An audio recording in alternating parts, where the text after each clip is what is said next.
careful, please. That elite was an ultra. Who is God?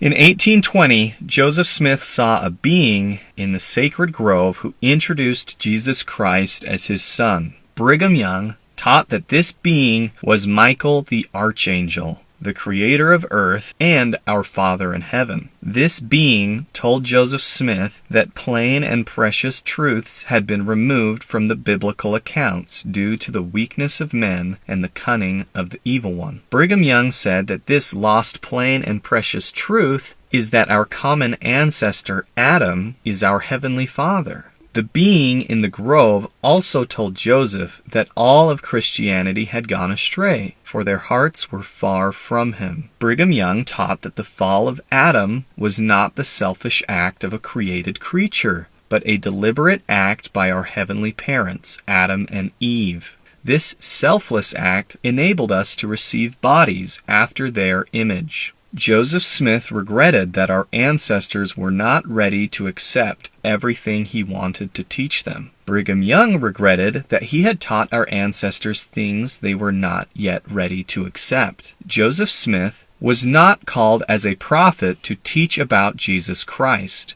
The world already knew who Jesus Christ was. He was called to restore the truth that was lost. As time went on, Joseph became more confident about sharing this truth that had been revealed to him in the grove. For example, he did not mention the being who introduced Christ in his early accounts of the first vision. But as time went on, and as our ancestors became more and more prepared to accept the truth, he began to share more and more of the details. Joseph personally instructed Brigham Young concerning the temple endowment, its meaning, and how it should be performed. He specifically commissioned Brigham to create a complete and polished version of what Joseph had taught him. The endowment that Brigham created is a ritual designed to impart the lost knowledge that Michael is that same being from Joseph Smith's first vision. He is the creator. He is Adam. And we can become like him, both in spirit and body, by keeping our temple covenants.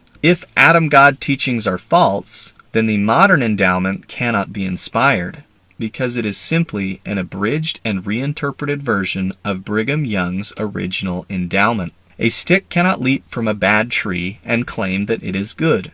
Brigham Young's final addition to the endowment was the lecture at the Veil. This lecture explicitly taught that Michael is our Heavenly Father, and also taught that in the context of the temple endowment, the title of Jehovah is used to refer to our Heavenly Grandfather and not to Jesus Christ. If the being who introduced his son to Joseph Smith in the grove was not Michael, then Joseph Smith trusted the wrong person to create the endowment. The truth or falsehood of the Church of Jesus Christ of Latter-day Saints hinges on Brigham Young's competence. He is our link to Nauvoo and to the prophet Joseph Smith. If Joseph Smith was wrong to trust Brigham, then we should not trust in Brigham's church either.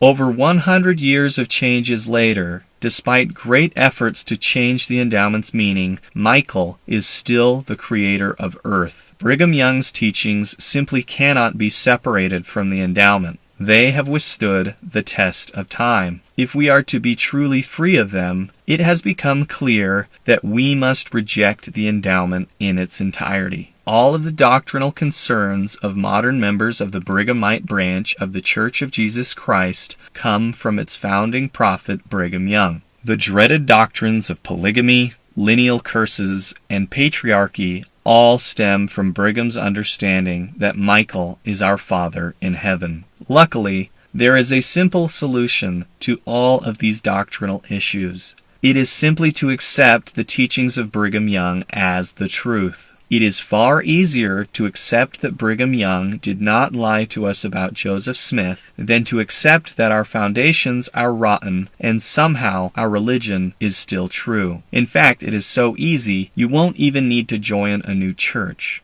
We do not need a new restoration. We do not need an ongoing restoration. We just need to accept the one that we were given. When you reject our father Adam, you reject his son Jesus Christ. and ultimately you will reject everything that is unique to the restoration of their gospel. This is what Christ meant when he said that not all who say, Lord, Lord, will be admitted into heaven. It is required that we also love his Father, and if we love him, we will do his will.